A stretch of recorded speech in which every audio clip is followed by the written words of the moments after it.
thewaybackgroup.org.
There's got to be more to life than this, right? If you're looking for a more meaningful spiritual discussion, then you've come to the right place. I'm Mark Zaretti, a spiritual teacher and author, and I've got over 25 years of helping other people to get more from their spirituality, forming a deeper and more profound connection on the inside. Now, I'm passionate about freely supporting good spiritual people just like you. And I've created podcasts, guided meditations, videos, feature-length documentaries, books and articles. In the past, I was featured in Natural Health magazine, and I've also appeared on regional BBC radio. As a published author, I already have a number of books in print, and they're all priced not for profit, helping to make spirituality and the guidance that I can offer available to as many people as possible. Since 2017, I've been working on a series of spiritual books, taking a deep dive into interesting facets of spirituality, revealing things that touch on the lives of every single person on the planet, especially those that are spiritually awakening. Now, although these books are still a work in progress, this live show is an opportunity for me to share some of these revelations with you. It's natural that you may be wondering where I'm coming from. I'm not religious, rather I'm spiritual, which is about exploring and understanding the difference between belief and experience. Now, I do have God in my life in a spiritual way, which means it's not bound by the restrictions of a religious belief, but rather is much more of an experiential thing coming from the heart. I'm also pleased to acknowledge Jesus, who is a real inspiration as a spiritual teacher, who talked about the importance of love, forgiveness, compassion, and importantly, truth. So if you've ever wondered, is it possible to have God or Jesus in your life without being religious, then this live show and the work that I do is going to be interesting to you. But in fact, whatever your background and whatever you believe, you'll find this show interesting, thought-provoking, entertaining, sometimes challenging, but most importantly, life-enriching. So let's go on this journey together. So what is the journey that this show is all about? Well, it's a journey to seek the highest truths. Truths that transcend the mundane and the everyday and yet have a real impact on our lives and who we are. Now, I'm going to be drawing on over 40 years of spiritual experience, plus over 25 years of teaching and guiding others. And this show's all about making myself available to answer your questions. And I'll do my best to do so. Every week, people from all kinds of backgrounds are sending me questions, but I'll also be looking at things that are happening in the world around us that are spiritually relevant. And throughout the show, my goal is to share real insights, useful and practical advice and guidance too. But importantly, this show is about you, and this is your chance to get involved, as well as spending time with like-minded spiritual people. Feel free to ask questions about any of the books, podcasts, articles, videos and documentaries that I've done, but more importantly, ask questions about what's going on in your life, what you're noticing, what you're experiencing, because I want to help you.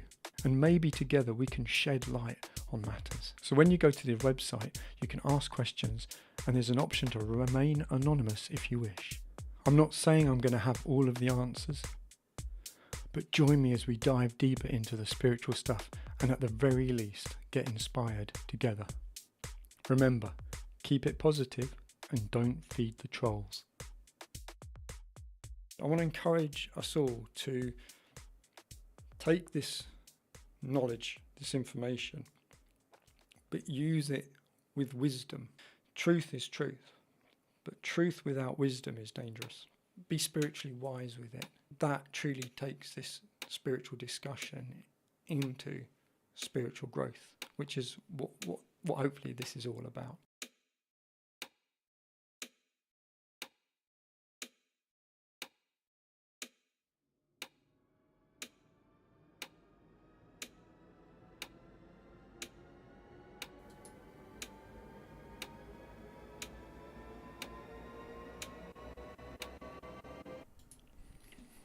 Hello everyone, it's Thursday night, 9 p.m, and it's the 11th of July 2024.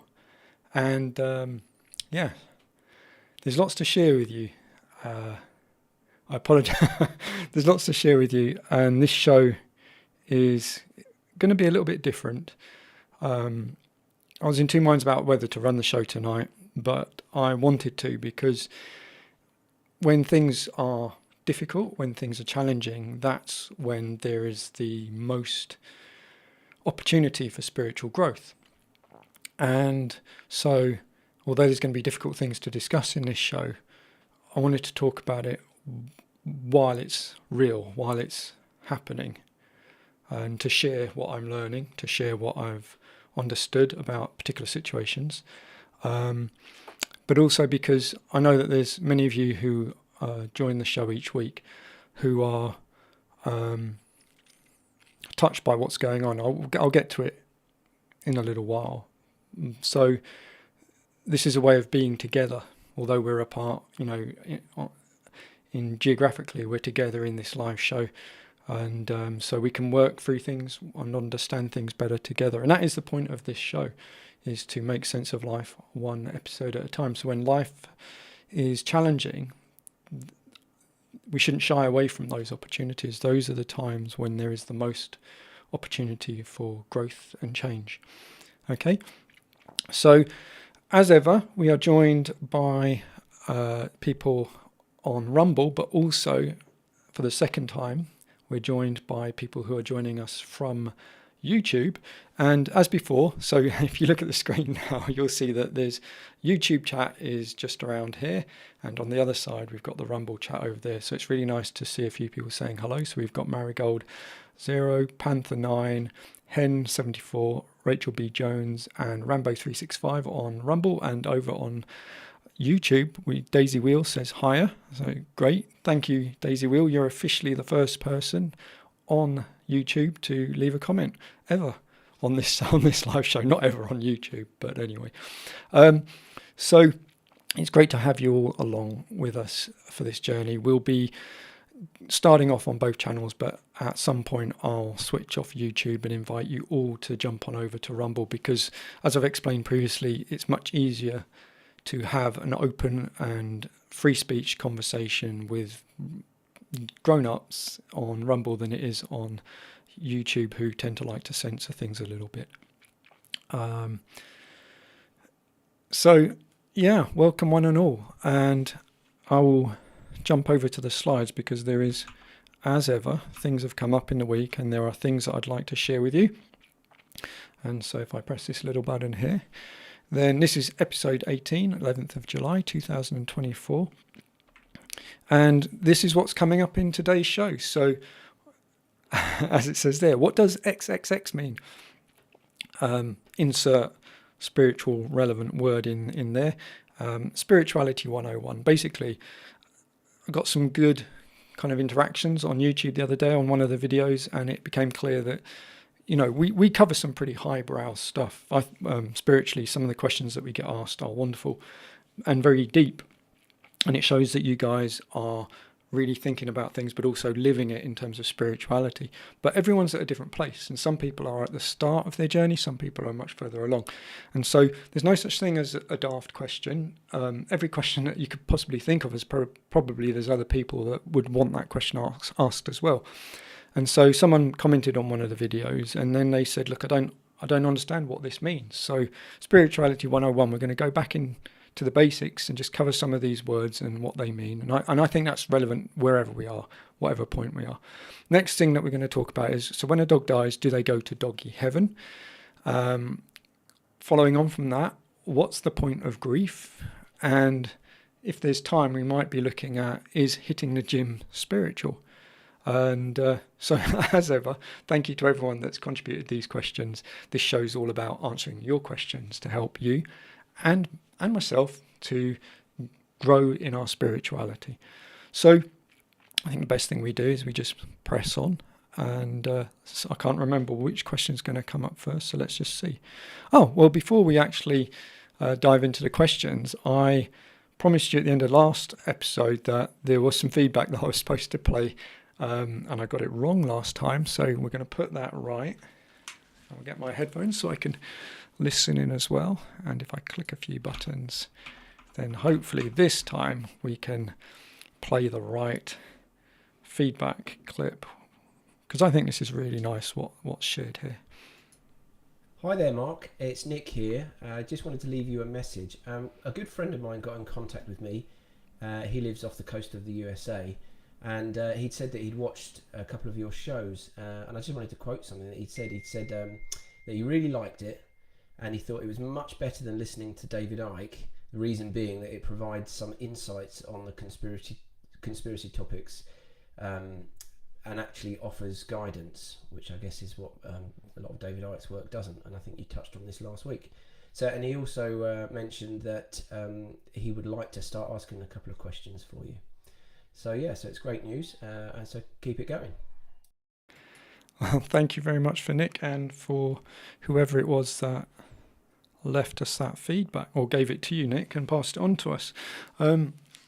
Yeah, I mean, I think David Icke over the years has raised some really important things, and I've looked into a lot of it, and some of it tallies with my own understanding of things, and some of it doesn't, and that's great, because we all come at things from a different point of view. So I'm not going to kind of judge too much whether everything or some of it is right or wrong. I think that's very much for each person to suck it and see where it sits with them.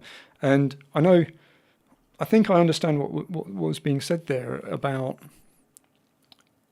the difference being that hopefully in this show we actually offer a guidance and advice. In other words, it's one thing to say, look, this is going on and these are the challenges that face us spiritually in terms of what's going on in the world and the conspiracies. And I touched on this in a previous episode, and that if the net result of that is that you end up becoming depressed and down and feeling negative, then it's not worth the investment. So what we try and do here is we'll talk about things, but we'll always try and phrase it in the and what you can do to help yourself in those situations is, X, Y, and Z. Because otherwise, if it just brings you down, then it's not making you more spiritual, it's actually holding you back. That's the point I'm trying to make. So it's really nice that someone out there's enjoying what we're doing and seeing the positive comparison, say, to other people out there that are maybe broaching some of these more esoteric or more conspiratorial subjects. But hopefully what we're doing here is framing things in a positive and, importantly, a useful way. So in other words, my goal is that what you get from this show you can apply to your own lives in a way that actually helps you become more spiritual and empowered. So yeah, let's work on that. But really, thank you for sharing that feedback. And let's dive into the next question. Okay, well, this is actually the feedback that I got on one of the videos, and I've taken it as a question. So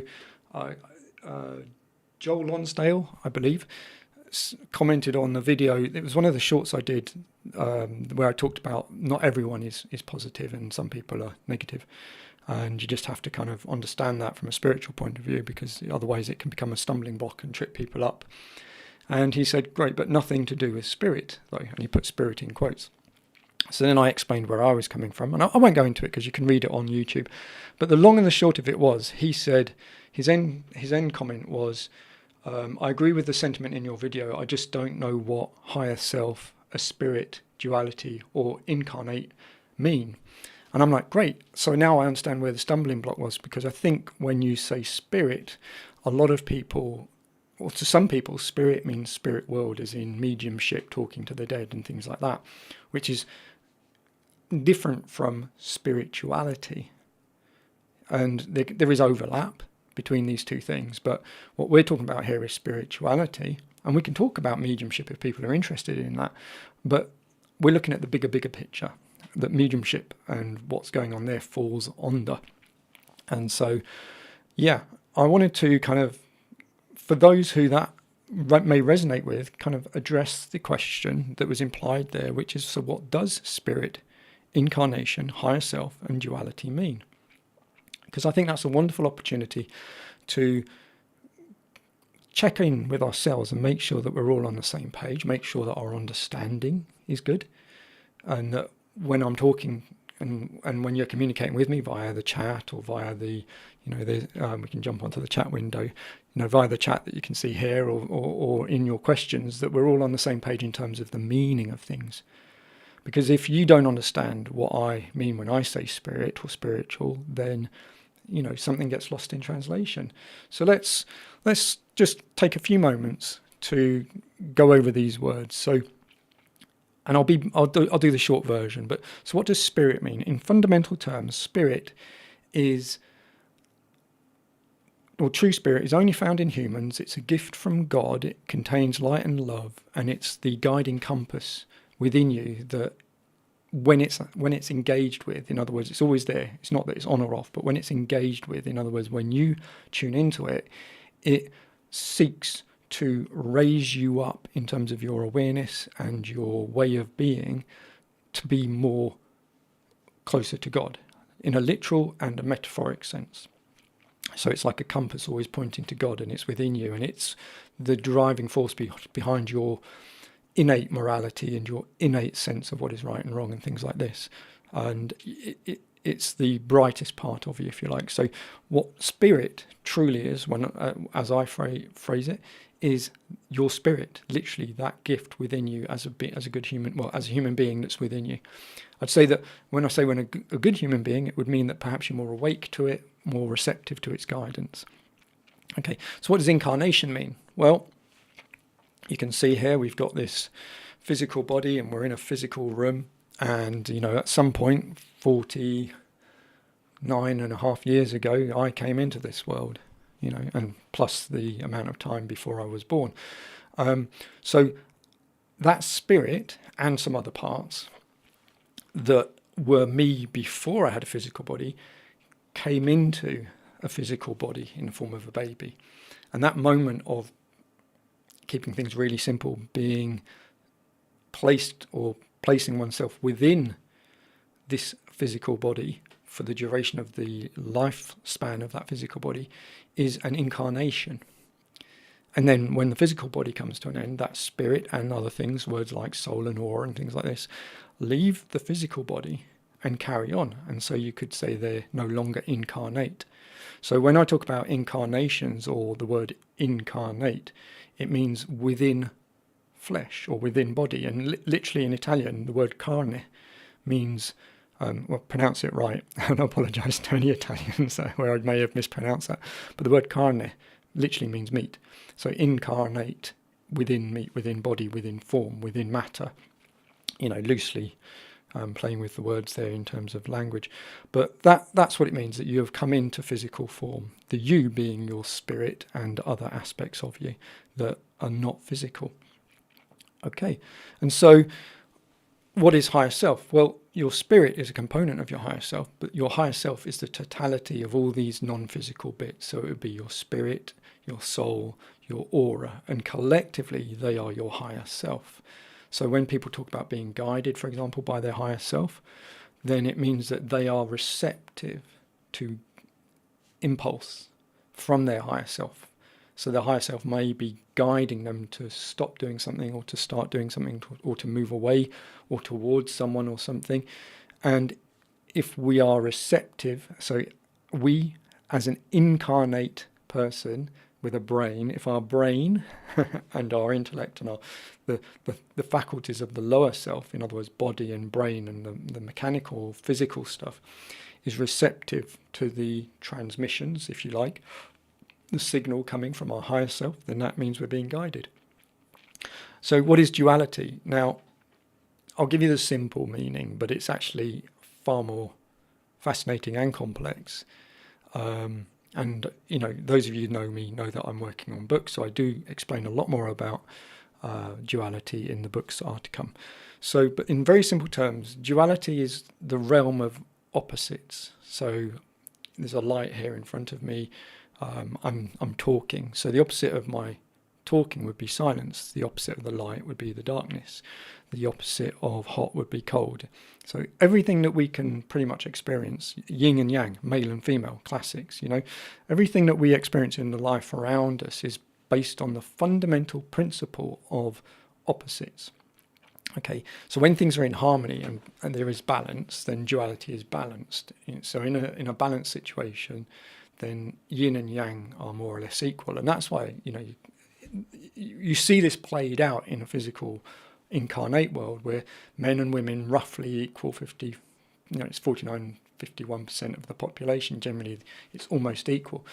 And you can look at it on that macrocosmic view. So that duality would be looking at the totality of reality, the totality of everything. So not just the physical plane, but hypothetically things, constructs and ideas like universes and planets and moons and stuff like this. If you took everything, that you could say that's duality, and then you can bring it down to yourself and you can say even within you there is duality. There is good ideas, good thoughts, bad thoughts. And going back to the idea, because this is ultimately a spiritual discussion, the concept of spirit, incarnation, higher self. So your spirit is trying to guide you to be the greatest good. The incarnation is the life that you are having, where you have this brain that can make choices. And so the choices you make are within duality. So you might have a choice to make between doing what is good or what is bad. And if you make good choices, then you are aligned with your higher self, you enrich your higher self, and you grow spiritually. If you make bad choices, then you're not aligned with your higher self. You're out of harmony with your higher self. Your higher self doesn't benefit from your choices. And if anything, actually, potentially your choices do harm to yourself and your higher self. And so duality is the playing field, the arena in which we explore choices fundamentally. And literally they are manifest before us in all these different and wonderful and varied ways. But if there were no duality, everything would be harmonious and resolved down to nothingness, which is fundamentally the state of God, which is one thing beyond all limits, untouchable, unknowable. And so it's from that nothingness of perfect harmony, in very ancient texts they talk about from nothingness came duality. So, there you go. So that is a very quick kind of recap, and hopefully that helps Joel Lonsdale and others who are saying, well, I don't know or understand what these phrases mean. And hopefully that helps just shed a little bit of light on it. And for those of you that maybe heard all this before, maybe it just helps understand it in a new and different way. And so we've been joined by some more people in the chat. So Dr. Pardue and Millie. And Millie 2772 says hello from Millie and Toshi. So hello Toshi, and Q Ball 78 has joined us as well, and Panther 9. So yeah, it's great to have you all along for this journey. So we're going to go back to the slides, and you have to bear with me, guys, because it's just me here pressing all the buttons. So let's look at the next question. So HL, this actually came through on Telegram, I believe, this morning. Seems like a long time ago. A lot's been going on. And HL asks, well, I'll summarize the actual question is, can you explain spiritually the role of grief? Is it linked with needing to exercise compassion, or is there a larger meaning?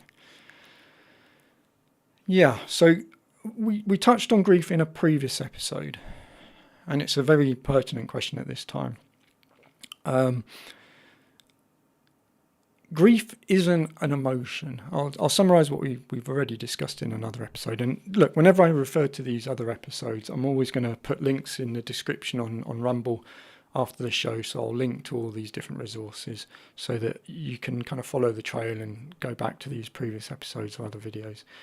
But keeping it really simple, compassion comes from the spirit. It's not an intellectual thing. It's when you're sitting in your heart. Sorry, not compassion. Grief. It's like an outpouring from your spirit. It's in reaction to some loss. In very simple terms, a loss where there was love. So something you loved or someone you loved, and generally love is to do with someone, not something. Inanimate objects, so we may like them a lot. The loss of something inanimate would not normally engender grief. Okay, maybe sorrow, but sorrow and those things are much more coming from the head and less from the heart. So grief is coming from your spirit in reaction to the loss of something that you loved. And it's totally sincere. It cannot be faked. It's like awe. You can't fake grief. Okay? It is a reaction that is pure. It's not an emotion. It's a spiritual thing. And so if there is genuine grief, then it means that there was genuine love. And it means that you're coming from your heart, because that's where your spirit is, in that region. If you're coming from your head, then there might be sadness, there might be sorrow, there might be a sense of loss and all these things, but it's not the same. What's happening is your thinking is triggering emotions, and it's about self. It's not about the thing you lost. So the question is it linked with needing to exercise compassion? when you're in your heart, you can be compassionate. But grief doesn't necessitate compassion, or compassion doesn't necessitate grief. They're two different things. And grief stands on its own. It's not a process. It's not a step towards compassion. There may be compassion in the situation as well, but it's not linked with needing to exercise compassion. Someone could exercise compassion without feeling grief. And someone could be in a state of grief without overtly or being enmeshed in compassion, if that makes sense. In other words, the grief could be the sum of their experience. It doesn't mean that there's grief and compassion necessarily. And the question is about spiritually the role of grief. Is there a larger meaning? So there isn't a role of grief. There is simply, it's the process. I'm going to use a really, really crude analogy, but imagine your spirit's like a ball within you, and it's the seat of love, and you love someone, and so it's reached out to them, it's sent love out, a bit like stretching out a bungee cord, okay? And that love is attached to the other end of it to that person, and that person suddenly dies. And the bungee cord recoils, and it's like, boom, back into your chest. And it's a shock, because that thing that you reached out to love is no longer there, okay? And so, yeah, YouTube is still live. So it's no longer there, and your spirit is in grief because it's the shock of the loss of the thing that was the focus of its love. Okay? So, yeah, hopefully that answers the questions on grief. Now, someone's preempted because they're asking in the chat if YouTube's still running. Yeah, at this point I'm going to, because I've answered the second question, it's my goal now that those of you who are watching on YouTube, I'm going to get into more stuff now that's relevant to what we're discussing and a lot more profound and deeper and honestly personal. And so I invite you to jump on over to Rumble. There are actually links in the description of the YouTube video, and you'll also find a link to Rumble at the top of our channel. But for now, I will say thank you to everyone that has joined us on YouTube, and we're going to carry on Rumble, and we're going to stop the YouTube live stream at this point. But I'll see you on YouTube next week as well. And in between now and next week, please feel free to check out, because this is episode 18. There have been 17 episodes before this, and they're all available on Rumble. Okay, so take care. God bless you on YouTube, and the show continues now on Rumble.